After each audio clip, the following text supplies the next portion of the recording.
పెద్దపల్లి జిల్లా రామగుండం ఎన్టీపీసీ బూడిద చెరువు నుండి బూడిద లీక్ కావడంతో పక్కనే ఉన్న అక్బర్ నగర్ బూడిదతో నిండిపోయిందని కాలనీ వాసులు ఆందోళన వ్యక్తం చేశారు. గతంలో సైతం ఇలాంటి సంఘటనలు చోటు చేసుకున్నా ఎన్టీపీసీ యాజమాన్యం పట్టించుకోవడం లేదని ఆగ్రహం వ్యక్తం చేశారు. బూడిద చెరువు నుండి బురద నీరు కాలనీలను కమ్మేసినా ముందస్తు జాగ్రత్తలు తీసుకోకపోవడం వల్ల శోచనీయమన్నారు. పాలకులు మారినా పరిస్థితులు మారడం లేదని ఓట్ల కోసం వచ్చే నాయకులు హామీలు ఇచ్చి విస్మరిస్తున్నారన్నారు. ఇప్పటికైనా స్థానిక ఎమ్మెల్యే ఎన్టీపీసీ యాజమాన్యం చొరవ తీసుకుని యాష్ పాండ్ సమస్యను పరిష్కరించాలని అక్బర్ నగర్ కాలనీ వాసులు కోరుతున్నారు.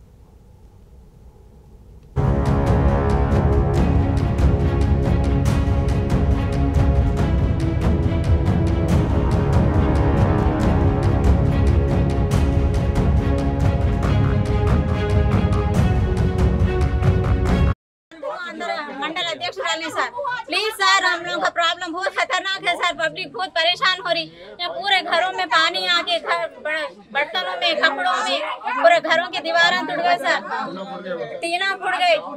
आज रात में ना सोए जैसे भी हालात में नहीं है सर। यहाँ पे बहुत खतरनाक सिचुएशन है हमारा। प्लीज सर, हम लोग को कुछ हेल्प करिए और आगे हमारे काम देखिए आप लोग।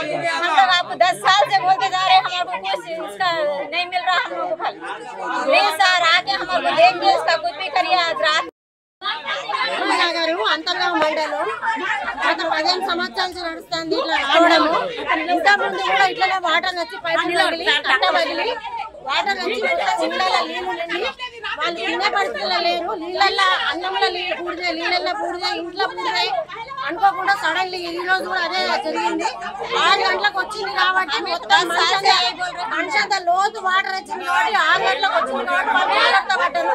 అదే అర్ధరాత్రి వస్తే వాళ్ళ పరిస్థితి ఏంటి? ఇంతకుముందు కూడా చెప్పడం జరిగింది. ఎన్టీపీసీ మనం పట్టించుకోవడం లేదు, ఏమన్నా చూస్తూ ఉంటారు, పట్టించుకోలేదు. జనాలకు చాలా ప్రాబ్లం అవుతుంది.